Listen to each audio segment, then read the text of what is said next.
자, 문제 4번 보도록 하겠습니다.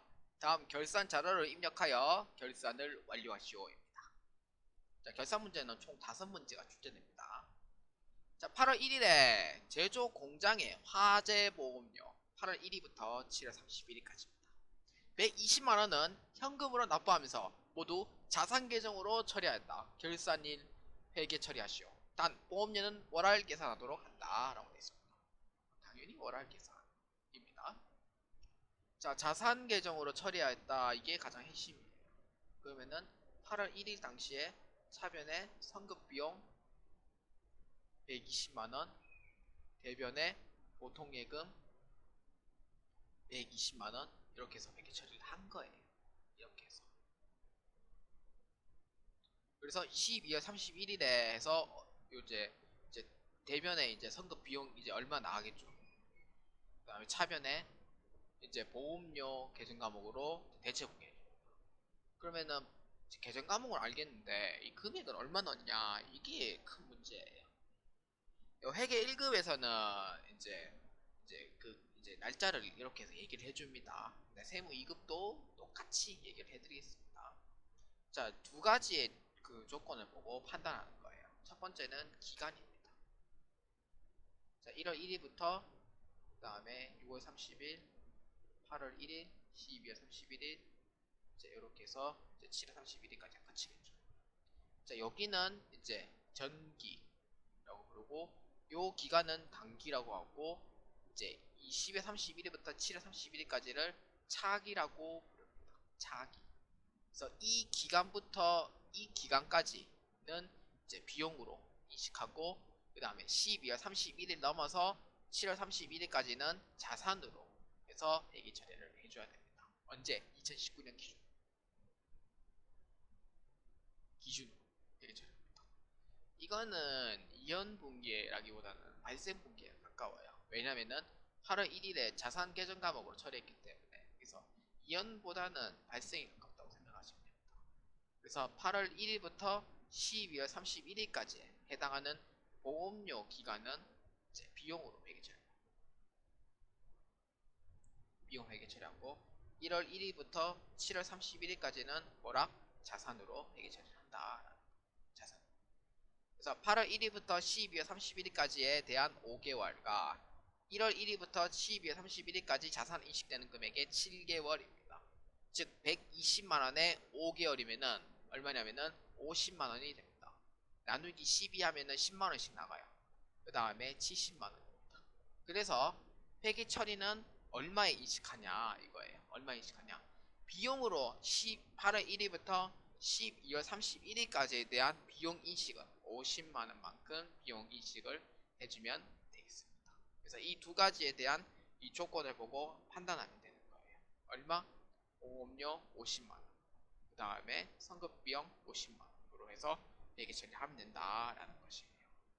70만원 왜 따로 안합니까? 라고 물어보면은 성급비용은 이미 이제 차기에 아니다 차기가 아니고 8월 1일에 이미 성급비용 120만원만큼 처리를 했기 때문에 1월 1일부터 12월 31일까지에 대한 기간은 차기에 70만원이 잔액이 남고 그래서 비용으로 인식되는 금액은 이제 12월 31일에 50만원만큼 해가지고 회계 처리를 하면 된다라는 이제 그런 의미가 되겠습니다.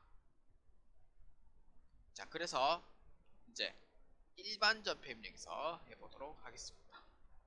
차변의 보험료입니다. 제조공정이죠. 521번입니다. 그 다음에 대변의 성급비용 해가지고 50만원으로 해서 회계 처리합니다. 이 기간 알고 이제 분계 처리할 줄 알면은 뭐 어려운 게 아니에요. 다 할 수 있어요. 자, 2번 단기 중 실제 현금보다 장부상 현금이 10만원 과대하여 현금 가부족으로 처리했던 금액이 결산이 현재까지 원인을 찾지 못했다. 현금 10만원 비용으로 회계 처리해야 되는데 회계 처리 못해서 10만원만큼 차이가 났는데 이 10만원 어디냐 이러면서 이제 못 찾았죠. 결국에는 이거는 이제 어떤 경우냐면은 이제 실제 현금가 이제 장부 현금에 대조를 했을 때 현재 지금 장부 현금이 10만원이 더 많다는 거예요. 장부 현금 10만원 더 많다는 거예요. 그러니까 즉 실제 현금이 10만원만큼 모자르다라는 의미를 가집니다. 그래서 장부 현금이 더 많기 때문에 이거는 비용이 더 큰 확률이 높다. 근데 이 만약에 실제 현금이 더 높은 경우에는 수익이 발생했는데 수익에 누락이 돼 있을 확률이 높아요. 그래서 이 경우에는 이제 단기 중에는 어떻게 되냐면은 비용의 금액이 더 많고 이제 현금으로 지출된 금액이 더 많기 때문에 대변에 현금이 오게 됩니다. 10만원. 그 다음 요거는 현금 과부족이에요. 그 다음에 요거는 이제 반대 현상이 되겠죠. 반대. 현금은 들어왔는데 뭘로 했는지는 이제 누락을 했으니까 요렇게 해서 해결을 합니다. 단기 중에는. 근데 지금은 이 문제에 해당하는 문제입니다. 그러고 나서 12월 31일 원인을 못 찾겠어요. 도저히.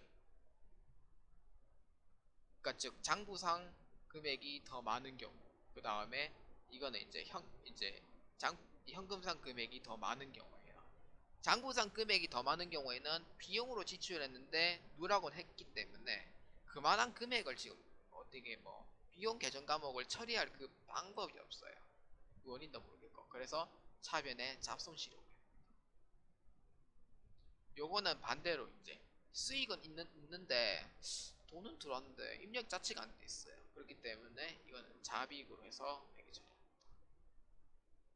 그래서 문제는 요거에 해당합니다. 아시겠죠? 그래서 이제 어떻게 하냐? 차변에 잡손실. 현금 가부족은 차변에 있는 현금 가부족은 대변에서 다 없애줘야 돼요.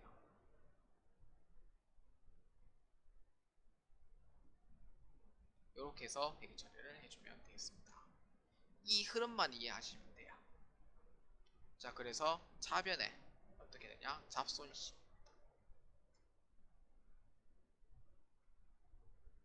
얼마? 10만원. 대변에 현금 과부족입니다. 10만원으로 회계 처리합니다. 자, 3번입니다.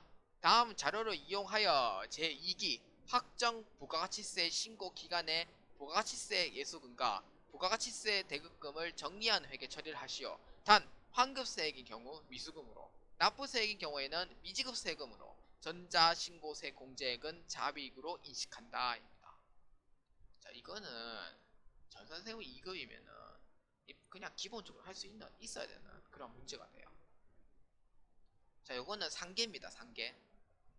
원래 예수금은 부채고 대급금은 자산에 해당이 돼요. 그래서 이거를 반대로 상계를 줍니다. 예수금은 대변이기 때문에 부가세 예수금이 차변에 나오게 됩니다.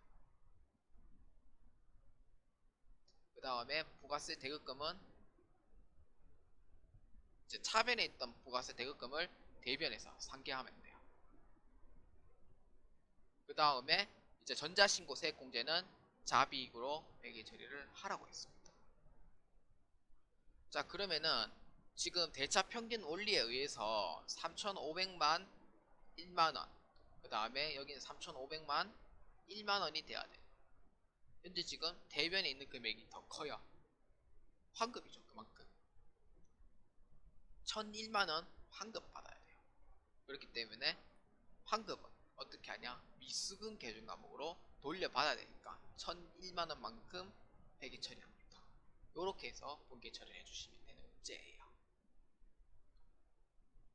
그렇게 해서 이제 차변에 한번 바로 해보도록 하겠습니다. 부가세 예수금이 대변이, 부가세 예수금이 차변으로 상계 처리합니다. 얼마? 2,500만원. 그 다음에 대변에 부가세 예수금으로 회계 처리합니다. 부가세 대급금입니다. 차변에 있던 부가세 대급금이 대변에 부가세 대급금으로 회계 처리해줘요. 얼마? 3,500만원. 그 다음에 전자신고세액 공제 자비익으로 회계 처리합니다. 그러면 1,001만원이죠. 그럼 나머지 차변에 환급 받아야 되니까 환급세액이 있는 경우에는 미수금으로 회계 처리를 하라고 했어요. 그래서 미수금으로 해서 1,001만원만큼 회계 처리합니다.